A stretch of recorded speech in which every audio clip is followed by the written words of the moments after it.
नमस्कार दोस्तों, प्रयागराज से मैं शशि सिंह आप सबका स्वागत एवं अभिनंदन करती हूँ। आज मैं फिर से बहुत दिनों बाद आपके सामने एक छोटी सी कहानी लेकर के आई हुई हूँ।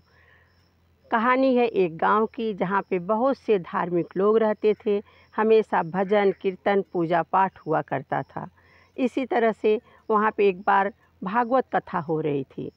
7 दिन भागवत कथा अनवरत चली। सभी लोगों ने सुना, लेकिन उसमें एक ऐसे सेठ जी थे जो उस कथा में न आए और न ही कभी आरती भजन पूजा पाठ में भाग लिया। कुछ लोगों को उनका ये व्यवहार बहुत खला कि सभी लोग तो आए लेकिन सेठ जी नहीं आए। उसमें जो गुरु जी थे, जो कथावाचक थे, उन्होंने पूरे ग्राम के लोगों से ये निवेदन किया कि जो जो लोग इस कथा में आए हुए हैं, अपनी एक एक कमी का त्याग यहाँ पर करेंगे। लेकिन सब लोगों ने, किसी ने सुपारी खाना छोड़ा, किसी ने पान खाना छोड़ा, जिसकी जो भी एक एक आदतों का त्याग सबने किया। सबके दिमाग में आया कि वो सेठ जी तो नहीं आए। उन्होंने गुरुजी से बोला कि गुरुजी, वो सेठ जी तो नहीं आए, बाकी सब लोग, पूरे गांव के लोग आए, 2-4 गांव के लोग आए, लेकिन सेठ जी ने न तो पूजा पाठ में भाग लिया और न ही आकर के अपनी कोई आदत छोड़े। गुरुजी का आदेश हुआ कि उनको बुला के ले आइए। जब वो आए सेठ जी, तो गुरुजी का आदेश था, उसका उल्लंघन भी नहीं कर पाए। आकर के उन्होंने प्रणाम किया। गुरुजी ने उनसे पूछा कि भाई क्या बात है, आप क्यों नहीं आए? आप भी कोई प्रण लीजिए। बोले मेरे अंदर तो कोई बुराई है नहीं, मैं कौन सा ले सकता हूँ। तो बोले कोई बात नहीं, आप कोई भी एक प्रण ले सकते हैं।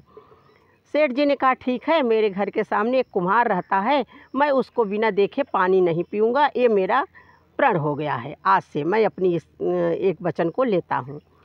अब सेठ जी ने शुरू किया कि रोज़ सुबह उठ करके, चूँकि कुम्हार जो है उनके घर के सामने रहते थे, कुम्हार को देख करके उन्होंने पानी पीना शुरू कर दिया। धीरे धीरे क्या हुआ कि समय बीतता चला गया, एक के बाद एक साल बीतते चले गए। कितने साल बीत गए।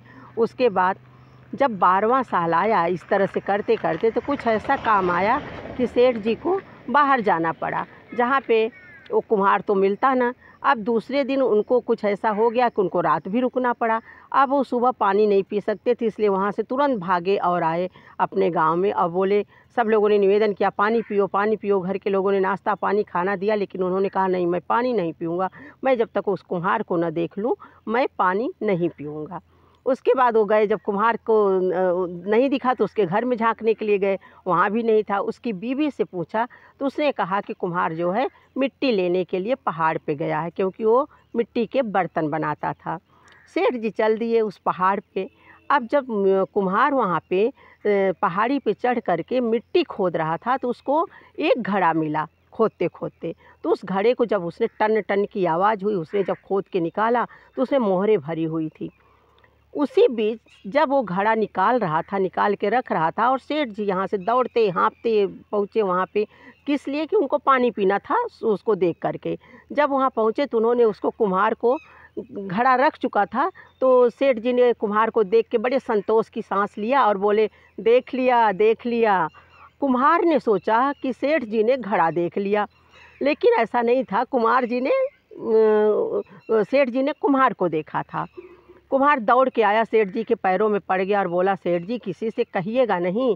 सेठ जी ने कहा अरे नहीं नहीं, मैं किसी से नहीं कहूँगा, लेकिन मैंने तो देख लिया, मैंने तो देख लिया। अब कुम्हार गिड़गिड़ाने लगा, सेठ जी आधा ले लो। सेठ जी बोले क्या है आधा ले लूँ? बोले जो भी है आधा ले लो, लेकिन आप किसी से कहना नहीं। सेठ जी ने असमंजस में कि क्या ले लूँ आधा। बोले चलो भाई ठीक है, क्या है ले आओ। कुम्हार ले करके आया तो सोने का घड़ा, इतना कीमती घड़ा था कि सेठ जी उसको आधा लेने पर भी 4-6-10 गांव को खरीद सकते थे।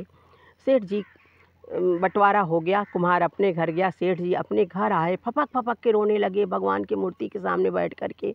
हे प्रभु, मैंने ये प्रण लिया था कि मैं कुम्हार को अनवरत देखूंगा, तो आपने इतनी बड़ी दौलत मुझे दे दी। अगर मैंने आपको देखने का प्रण लिया होता तो आप क्या मुझे देते? इसलिए हमेशा प्रभु पे अपना भरोसा रखिए, विश्वास रखिए और अपने कर्म पे, अपने काम पे भरोसा रखिए। अपने काम को अनवरत करिए, सफलता एक दिन आपको ज़रूर मिलेगी।